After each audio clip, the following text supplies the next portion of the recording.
This is episode 147 of the Rise Up podcast. We're a morning radio show hosted by Steve and Tim on Family Life, a network of stations across New York and Pennsylvania. This podcast is a weekly conversation designed to help you think and laugh and keep your eyes on Jesus. If you haven't already, subscribe today so you don't miss a single episode. And find out more about our show at familylife.org. Sharing the message of hope. It's Rise Up with Steve and Tim on Family Life. You ready to travel? We're traveling Christians. So many of us will be traveling between now and the end of the year. And so what does a traveling Christian look like? Do they stand out or do they blend in? I think it's kind of interesting to think about traveling Christians, Steve, because historically, pilgrims, I don't just mean like the Thanksgivings type pilgrims, though buckle hats are the thing right now this week, right? But like Christians have taken pilgrimages, like to go back to the Holy Land or to go to one site that for one reason or another had some sort of religious significance. So really, it's kind of like a long-standing tradition in our faith, if you think about it, that we are going to places where we're not going to be there long. We're just kind of passing through. But what influence are we going to leave while we're there? And if you're not catching what I'm putting down there, I'm thinking that's kind of like a little bit of a picture of our whole lives here, right? Like whether you're going afar or not, we're all just traveling through this life right now to make the best impact possible, to leave it better than we found it, but to let people know like, hey, this is not all there is for me. This is part of the journey through to the destination, wherever I'm at. I am journeying to my final home in heaven. So I'm just thinking whatever your travels are, there's a little bit of an eternal perspective to keep in mind there. Yeah, and I don't have any facts to back this up, and I haven't done any surveys, but I think it's fair to say that you, between now and the end of the year, you, me, all of it, will run into more strangers and have more contact with people we don't know than in maybe any other time of the year during these, next 4 or 5 weeks. I think that's a fair statement. I think so. Yeah, and what influence will we have on those that we may never, ever come in contact with again? I was just thinking recently, let's just take an example of a store. There's going to be crowded stores coming up here. Maybe they already are crowded. But I was in line recently, and there wasn't enough workers to take care of the shoppers. Okay. So the shopper line got very, very, very long. Some people got irritated and frustrated. However, I heard a voice from someone else saying they're doing the very best that they can. Give them a little patience. Wow, they said that right in public. Yeah, they said it out loud, and I'm like, that's standing out. That's being a shining light in a grumbly world, if you will. So I mean, that's the kind of thing as a Christian traveler. It may be just in your own neighborhood store. It may be somewhere else, but the influence you can have on. What was funny about it? There was grumbling. The one person said, "Give the there." It was what, and they said they're doing the best they can. There was no more grumbling after that. Grumbling stopped. Yeah, it's like ooh.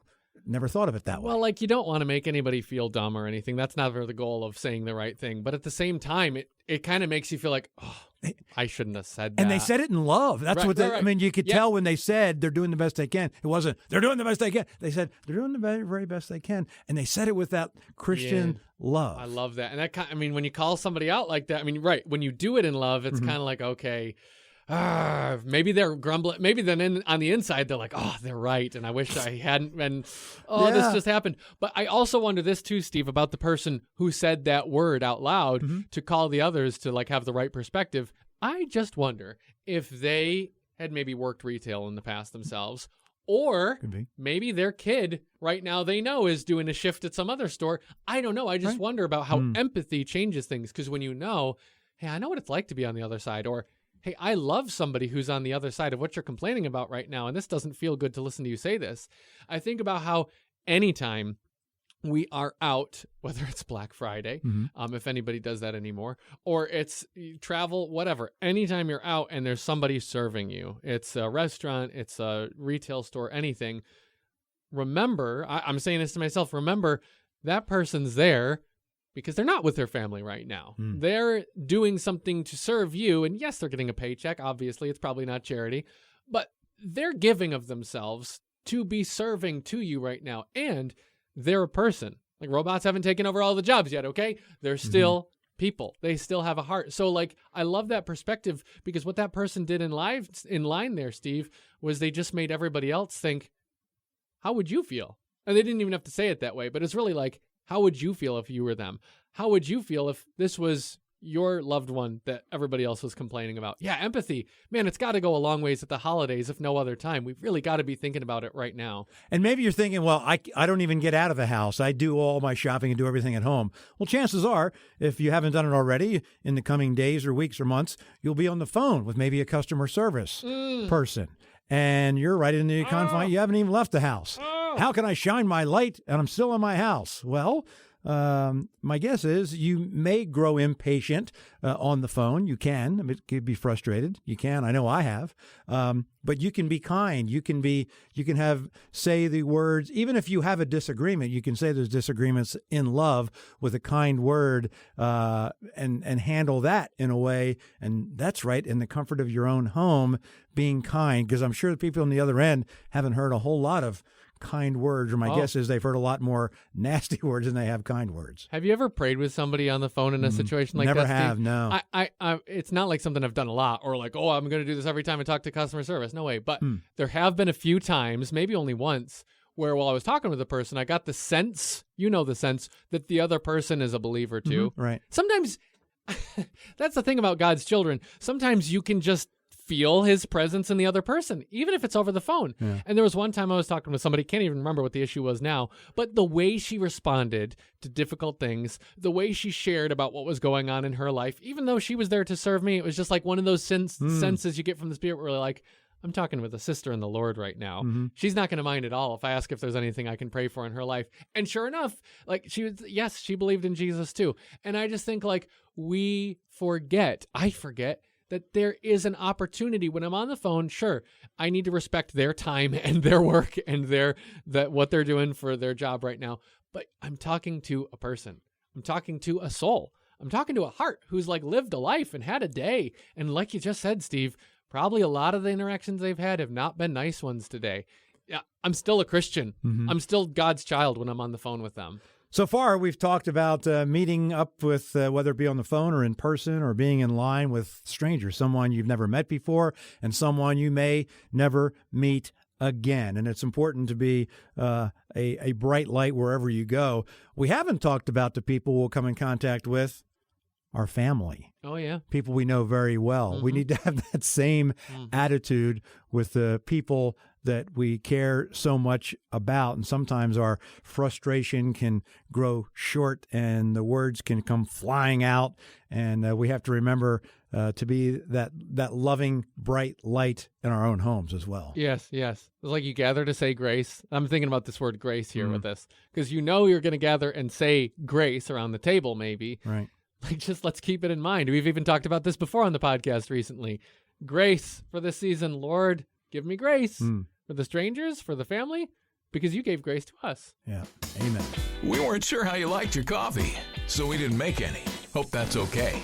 It's Rise Up with Steve and Tim on Family Life.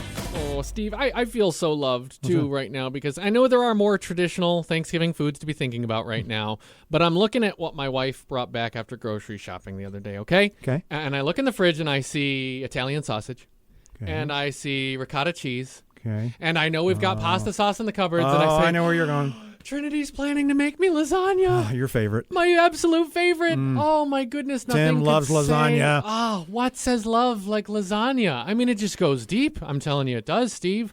It's because I know, she's planning it ahead. Like, thinking ahead of time. You can't just, poof, a lasagna out of nowhere. You got to prepare this. And that kind of thing says to somebody, I'm thinking of you, I care. And I wonder how many of my friends get to see that. Do they see that from me, planning about my care to them? And the love I show to them, or is it like I just kind of microwaved something for them in the moment? I was just like, oh, yeah, here I'm thinking of you. No, I was thinking of you. This was deliberate. I planned to show you care. Do people see that? I want to make sure that people know the love we've got for them. It's like, hey, I took time for you because you matter to me. I need to love Zanya people more. Love Zanya? Love Zanya. That's really good. I think so. Come closer to the radio so we can see you. Wow, you look great today. This is Rise Up on Family Life.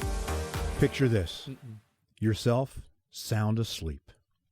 And your pillow helping you to stop snoring. Oh, my wife would like that. Well, there's a new kind of an AI pillow called an active pillow. AI pillow? Yeah, here's what it does. It collects real-time data when you're sleeping, and sound waves are captured and analyzed by AI on a smartphone app and feeds that info back to this little airbag buried deep within your pillow to gently inflate and change shape, slightly shifting you so you stop snoring. I don't want a pillow with AI and an airbag inside of it. No.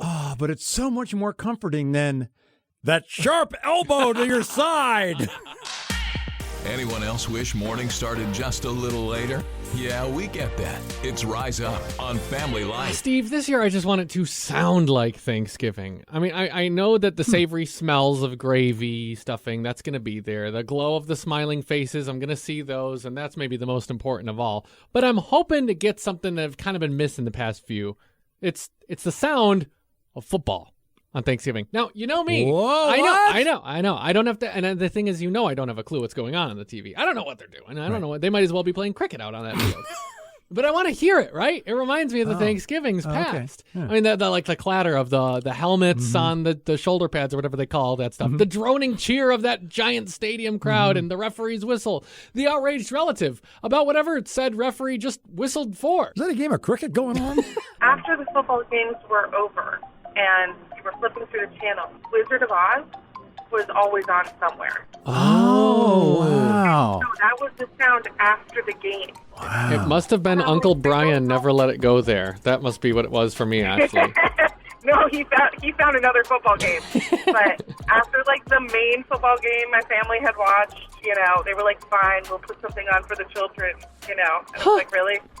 Scary witches and balls of fire is for the children. But. So now, as you're grown up, do you prefer the football game or the movie Wizard of Oz? The football game, I never got traumatized by one. And same thing. I want to hear it going on in the background. I don't want to watch it. I just want to walk by while people cheer and yell and get upset. That's it. Or get excited. Otherwise, I'm going to be the one getting upset over flying monkeys, and I don't want that. Right. Right? The alternative is let's change the channel and traumatize me. Good time. May the blessings of the Lord be with you in all that you do today. This is Rise Up on Family Life.